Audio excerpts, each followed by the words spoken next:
بات کر چکے ہیں کہ آنے والے دنوں میں جو عالمی کانفلکٹ ہے, جو ورلڈ کانفلکٹ ہے, اس کو ریسورس کی جنگ جو ہے, جو قدرتی ذرائع ہیں ان کی جنگ شیپ اپ کرے گی. یہی حال آپ دیکھ لیجئے کہ تھا. ہندوستان کی تلاش کیوں کی گئی؟ ہندوستان کی تلاش اس لیے کی گئی کہ ہندوستان جس کو تلاش کرتے کرتے کبھی وہ امریکہ جا پہنچے اور کبھی یہاں پہ ہمارے راج کماری کے ساحلوں تک آ گئے. اس وقت بھی مسئلہ یہی تھا اور آج بھی یقیناً مسئلہ یہ ہے, مگر اب اس کا یہ جواب اتنا سادہ نہیں ہے کہ آپ اس کو اتنی سادگی سے ان کو نیو کون کا لیبل ان پہ چسپاں کر کے, جس طرح انہوں نے ہمارے پہ انتہا پسند کا لیبل لگا دیا, ہم نے ان پہ نیو کونس کا لگا دیا, اس سے معاملہ طے نہیں ہو جائے گا. ہمیں یہ اس کو بڑا تفصیلاً اس کو دیکھنا پڑے گا اس معاملے کو. اب ان کے لیے یہ بہت آسان بات ہے, یہ انفیکٹ ان اٹ سیلف ایک انتہا پسندانہ رویہ ہے جب آپ کسی بھی رد عمل کو ریلیجس ایکسٹریمزم کا نام دے دیتے ہیں. آپ نے آج تک جو تامل ہیں ان کو آپ نے ہندو ایکسٹریمسٹ نہیں کہا, آپ نے آج تک اسرائیلیوں کو آپ نے جیو ایکسٹریمسٹ یا جیو ریڈیکلز نہیں کہا. تو یہ چیزیں دیکھنا پڑیں گی ہمیں اور اس کے بعد ہم کسی نتیجے پر پہنچنے کے قابل ہو سکیں گے.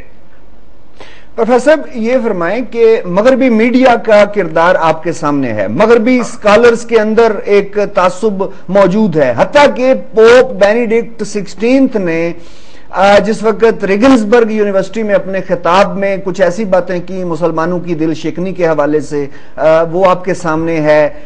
ڈنمارک سے شائع ہونے والے توہین امیز خاکوں کی بات آپ کے سامنے ہے. تو مغربی تہذیب جو بظاہر لبرل ہے, سیکولر ہے اور اپنے آپ کو ٹالرنٹ کلیم کرتی ہے, لیکن اس کا باطنی چہرہ تو کچھ اور تصویر دکھا رہا ہے. نہیں, یہ بات یہ بھی کچھ مناسب نہیں ہے.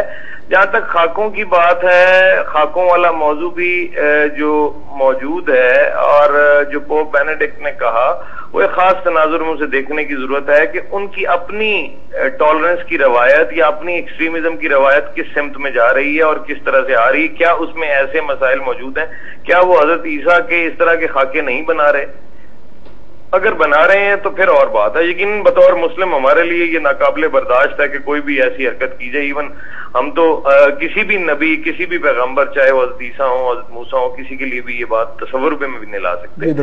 مگر ان کی جو روایت ہے, ان کے ایکشن کو میں نے اسی لیے پہلے کہا تھا کہ آپ جب کوئی بھی کسی کا بھی ایکشن انڈرسٹینڈ کرنے کی کوشش کرتے ہیں, کسی بھی گروہ کو رد عمل یا رد عمل سمجھنے کی کوشش کرتے ہیں, تو اس میں لازم یہ ہوتا ہے کہ آپ کو اس کے معروضی حالات میں بیٹھ کر یہ دیکھنا ہوتا ہے. جس طرح آپ یہ کہہ رہے ہیں کہ کیا یہ ریڈیکلزم نہیں ہے کہ انہوں نے یہ خاکے بنائے, تو میں اس کو ریڈیکلزم نہیں کہتا, میں اس کو ایک مغربی روایت جس کے اندر یہ ہو رہا ہے اس کا ایک حصہ سمجھتا ہوں.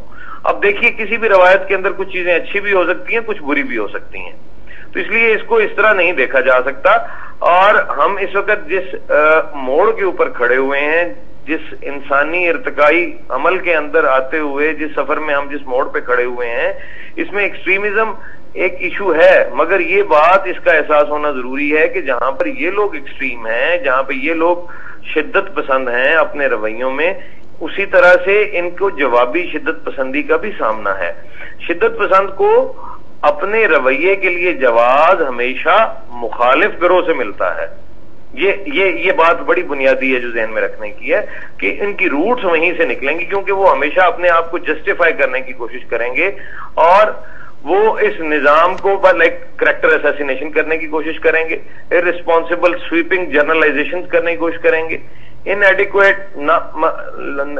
بغیر کسی ثبوت کے ایسی بات کرنے کی کوشش کی جائے گی, دوہرے معیار رکھے جائیں گے. اب اگر ان چیزوں کو دیکھا جائے تو یہ ساری کی ساری چیزیں اس وقت ویسٹ پہ بھی اسی طرح اپلائی ہو رہی ہیں جس طرح کے مسلمانوں پہ ہو رہی ہیں. پروفیسر صاحب, ابھی مشرق وسطیٰ کے دورے کے دوران پوپ بینیڈکٹ نے خبریں آئی ہیں کہ دونوں فریقین یعنی فلسطینیوں اور اسرائیلیوں دونوں کو خوش کر دیا, 2 اسٹیٹ تھیوری کو انہوں نے پروموٹ کی, سپورٹ کیا. اور انہوں نے انٹرفیتھ ڈائیلاگ کی بھی بات کی. تو موجودہ حالات میں جس طرح آپ فرما رہے ہیں کہ ہر خطے کے معروضی حالات کی وجہ سے ایکسٹریمزم جنم لیتی ہے, تو کیا مغربی تہذیب کو یہ سمجھانے کی ضرورت ہے کہ وہ جس طرح مسلمانوں کے اوپر ایک الزامات کا پلندہ ڈال دیتے ہیں, ان کے اوپر بھی اتنی ہی ذمہ داری عائد ہوتی ہے؟ بالکل یہ سمجھانے کی ضرورت ہے. انٹرفیتھ ڈائیلاگ جو ہے, بین المذاہبی مکالمہ, بین المذہبی مکالمہ بہت ضروری ہے. اور دوسرا, میں پہلے ایک بات واضح کر دوں, میں نے قطعاً یہ نہیں کہا, میں نے کہا ہے کہ کسی بھی جگہ پر کوئی بھی شخص جو رد عمل کرتا ہے وہ اپنے حالات کے مطابق کرتا ہے. میں نے فقط ایکسٹریمزم کی بات نہیں کی, کوئی بھی جو رد عمل ہے وہ بالکل بین المذہبی مکالمہ بہت ضروری ہے, وقت کی ضرورت ہے, اور ہم لوگوں کو ایک بہت ایفیکٹو کمیونیکیشن ڈیولپ کرنے کی ضرورت ہے جس سے. ناظرین, پروفیسر احمد علی صاحب سے ٹیلی فون رابطہ منقطع ہو گیا ہے.